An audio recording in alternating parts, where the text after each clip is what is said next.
চিলাপাতায় হাতির আক্রমণে মৃত্যু ৩ মহিলার, আহত ২। ফের একবার চিলাপাতার জঙ্গলে জ্বালানি কাঠ কুড়োতে গিয়ে হাতির আক্রমণে বেঘরে প্রাণ গেল ৩ মহিলার।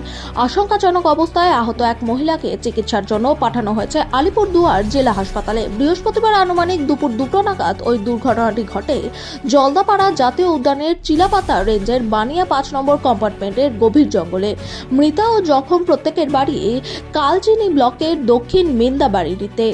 বন দফতর সূত্রে জানা গেছে, বুধবার রাত থেকেই একটি হাতির দল ওই এলাকায় ঘোরাফেরা করছিল। সেই কারণে বন দফতর স্থানীয়দের সতর্কতামূলক বার্তাও দিয়েছিল মোবাইলে, কিন্তু এরপরেও এই সতর্ক বার্তা উপেক্ষা করে এদিন ৮ থেকে ১০ জন মহিলাদের একটি দল চিলাপাতার গভীর জঙ্গলে ঢুকেছিলেন। তারপরেই ওই দলটি একটি বুনো হাতির দলের সামনে পড়ে যান। তারপরেই ঘটে ওই মর্মান্তিক ঘটনা।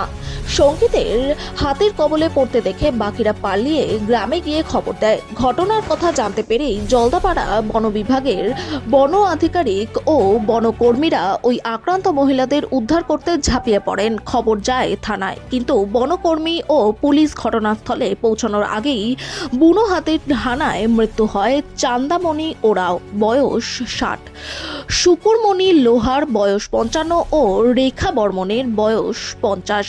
গুরুতর জখম অবস্থায় আরও এক মহিলা নিমা চাওয়ারকে উদ্ধার করে জেলা হাসপাতালে পাঠান বনকর্মীরা।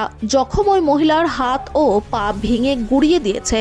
খবর পেয়ে ঘটনাস্থলে পৌঁছান জেলা পরিষদের সভাধিপতি স্নিগ্ধা শৈব।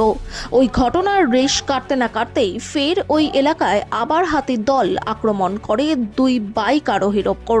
একজন গুরুতর আহত হন, তাদেরকে উদ্ধার করে হাসপাতালে পাঠান সভাধিপতি।